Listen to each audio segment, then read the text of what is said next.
Now, Kennedy, at the same time, has authored a number of opinions that have upset liberals.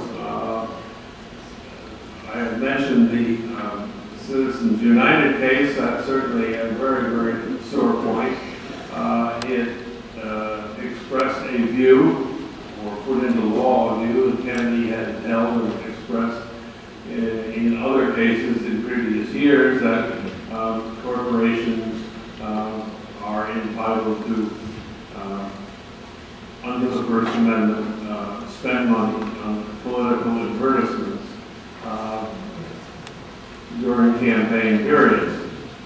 This did not consider or set aside the long-standing rule against corporations making direct contributions to candidates, but it said that corporations were entitled to express their own views. Another case no one has forgotten about, I'm sure, going back a few years, specifically the year 2000, was Bush against Gore, that had a decisive effect in that election.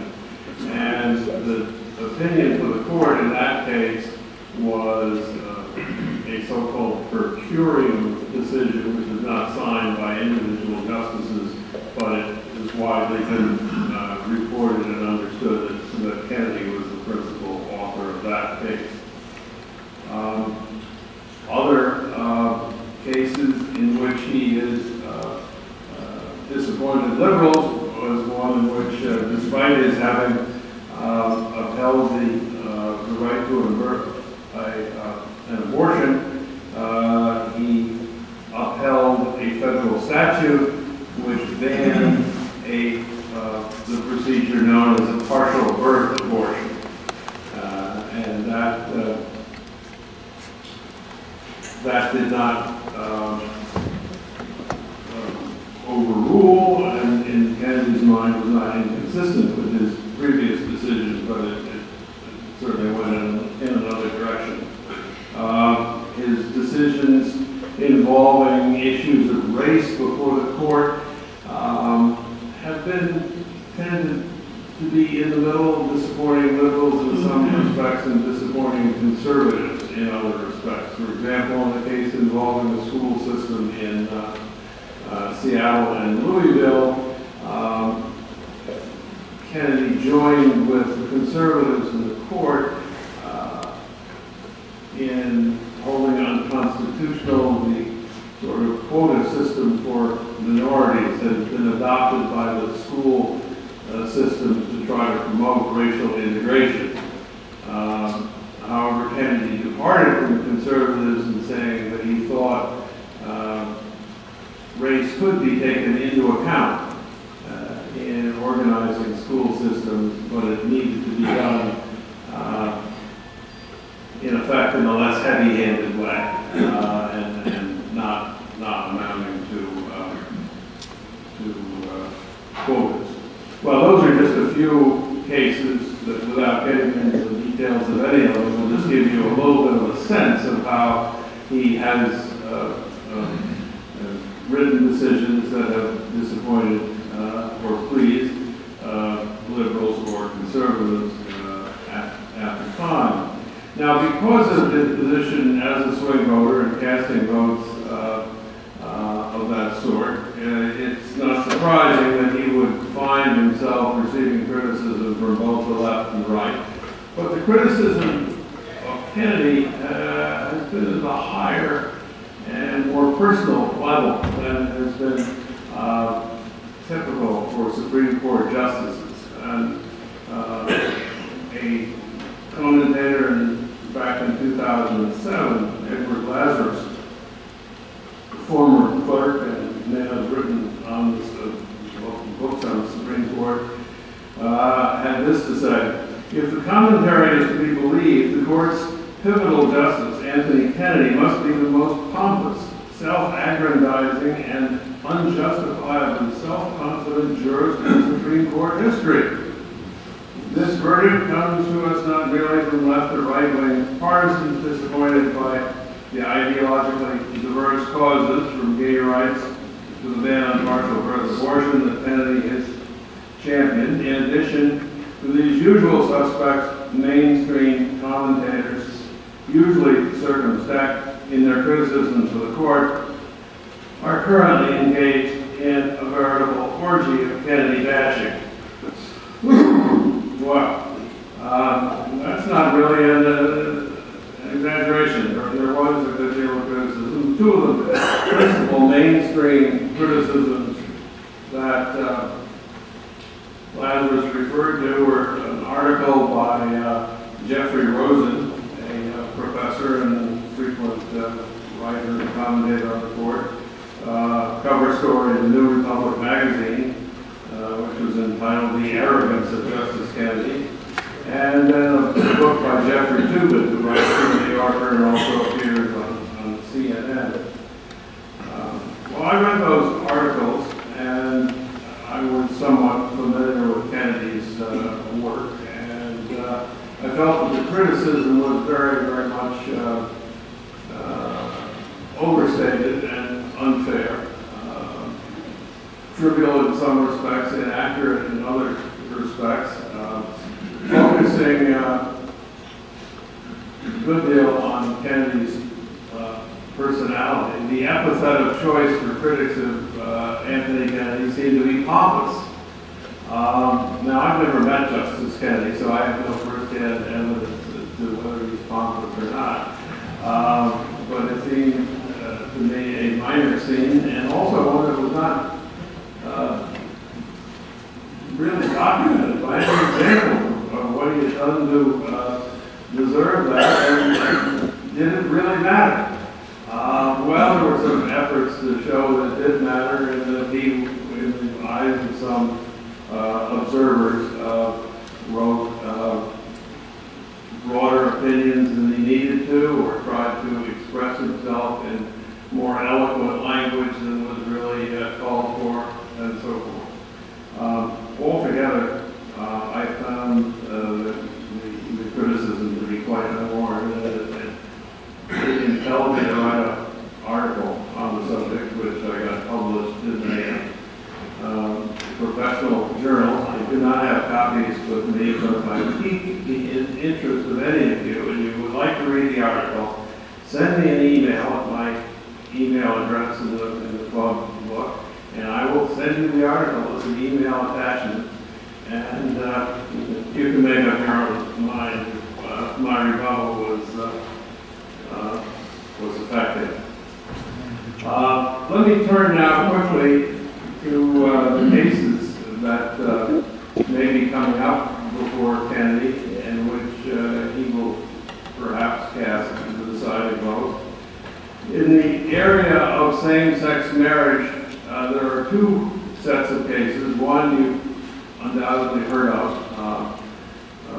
pending here on the West Coast, involving the attack on the constitutionality of Proposition 8. And Proposition 8, you'll recall, is the proposition that overruled a previous decision by the California Supreme Court, and Proposition 8 said you can have marriage only between a man and a woman. And that was challenged in federal court by the interesting combination of David Boies and Ted Olson as lawyers, they having been on the opposite sides in the Bush against Gore case. That case is now pending. The district court held that indeed the Proposition 8 was unconstitutional.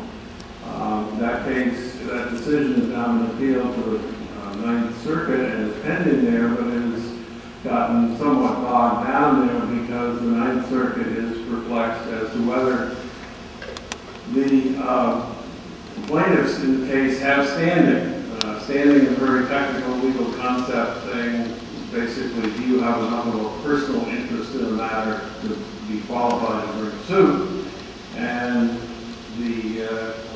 or an official interest in the case of the suit against the government. In the case of this statute, both the governor and the attorney general declined to defend it. So the question is whether whether the other defendants or appellants, I said plaintiffs and then appellants, have standing. They are basically the folks who proposed the amendment Proposition 8 to begin with. So it's not clear when or how that will be decided. It's not certain that it will get to the Supreme Court.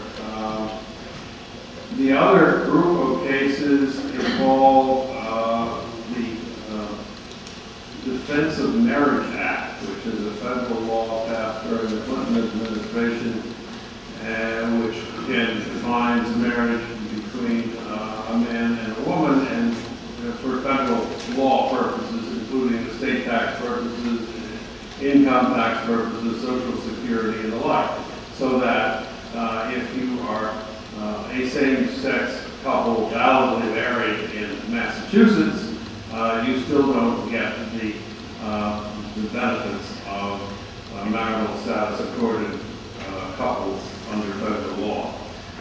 That case, the Defense of Marriage Act, is also held under unconstitutional, and that case is now pending in the Court of Appeals for the First Circuit, and that may well get to the court before the Proposition 8 case does. It's by no means certain how Kennedy would vote on either of these. He had written opinions in two cases that were sympathetic to the rights of homosexuals. One holding unconstitutional a Colorado constitutional amendment that would have prohibited Colorado legislatures from extending any special protection against discrimination to homosexuals. And then a few years later, in a case called Lawrence against Texas, an opinion holding unconstitutional the Texas law against sodomy. And in that case, Justice Kennedy, the opinion quoted from a portion of his opinion in the earlier abortion case that I mentioned, Planned Parenthood against Casey, and it's a kind of sentence that his conservative critics find particularly infuriating. He said, "At the heart of liberty is the right to define one's own concept of existence, of meaning, of the universe, and of the mystery of human life. Beliefs about these matters could not define the attributes of personhood were they formed under compulsions of the state.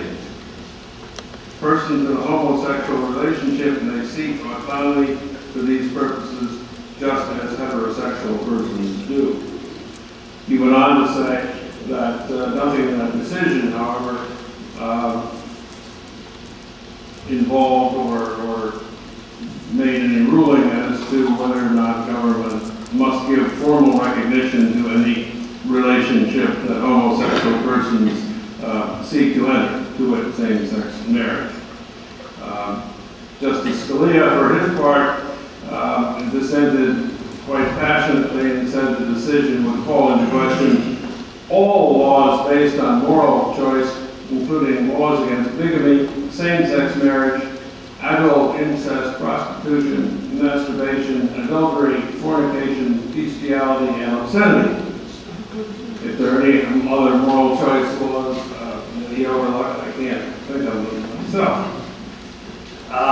Well, there you have it. It is unclear how the court will rule. It is unclear how Justice Kennedy will rule. I would guess it's probably fairly clear that unless Kennedy rules in favor of same-sex marriage rights, the court will not. That is to say, a positive vote for those rights would certainly depend on Kennedy.